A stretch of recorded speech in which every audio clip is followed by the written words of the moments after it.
Salut, c'est Philippe. Alors aujourd'hui, on va voir quelques points qui vont t'aider à réduire ta consommation de chauffage. Alors le premier point que l'on peut voir, ça va être l'entretien de ta chaudière. Faire un entretien annuel de ta chaudière, c'est vraiment très très important.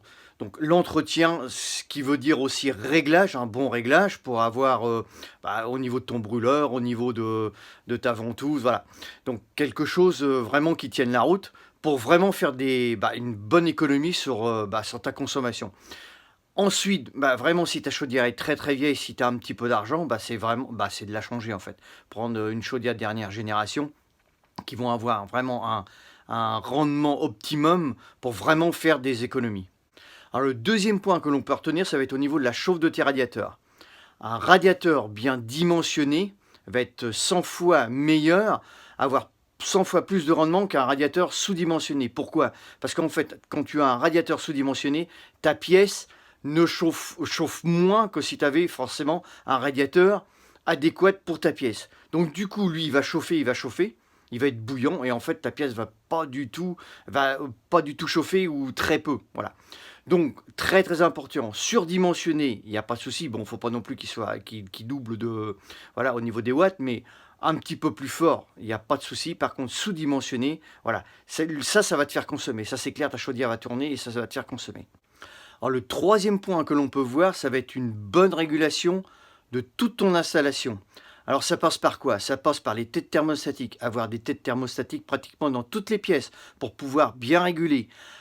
Ensuite avoir un bon équilibrage de toute ton installation, c'est-à-dire pièce par pièce, bien équilibrer ses radiateurs.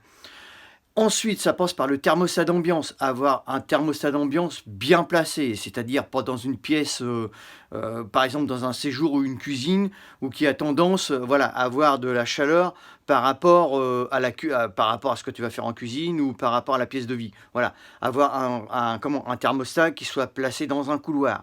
Voilà, donc ça tourne autour de ça, en fait, là, une bonne régulation de ton installation. Et ça, c'est très très important pour pouvoir faire des économies de chauffage.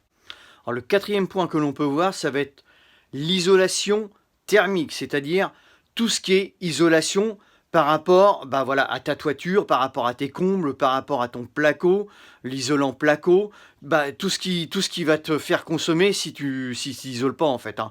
Voilà, ta chaleur, forcément, elle va s'en aller dans tous les sens. Ensuite, il y a les fenêtres, tout ce qui est double vitrage, les portes d'entrée, les portes isolantes par rapport entre ta maison et puis ton garage, par exemple. Voilà, tout ça, voilà, si c'est pas dans les normes, si c'est pas isolé, forcément, ta chaleur, elle va partir par là. Donc ça, c'est très très important aussi. Il va y avoir une bonne isolation thermique pour pouvoir récupérer de la chaleur, pour pouvoir garder ta chaleur, pour faire des économies de chauffage. Et le cinquième point que l'on peut voir aussi, ça va être de diminuer d'1 degré la température de tes pièces. Alors, pas dans toutes les pièces forcément, mais par exemple dans une chambre, dans un bureau ou dans une buanderie, si tu as par exemple un petit radiateur, tu descends la température de ton radiateur d'1 degré.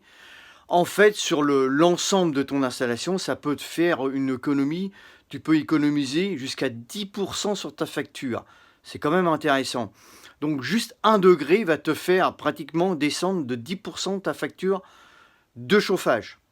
Donc voilà, descendre 1,5 degré ou 1 degré va te faire vraiment faire des économies par rapport, si tu roules par exemple, ton thermostat est à 21 ou 22, bon, tu as des gens, ils marchent à 21 et 22, tu réduis même de 0,5 déjà au départ pour t'habituer à la chaleur, pour t'habituer au froid plutôt, à la différence de chaleur qu'il va y avoir, parce que 0,5, même 1 degré, tu le sens quand même, hein, si vraiment tu es assez frileux.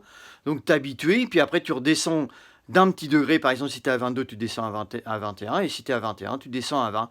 Et pour arriver, 20 c'est bien, hein, pour arriver à une température de 20, c'est très très bien. Et puis de là, tu auras gagné pratiquement, si tu es à 22, tu auras gagné 2 degrés, et là vraiment tu le verras sur ta consommation de chauffage.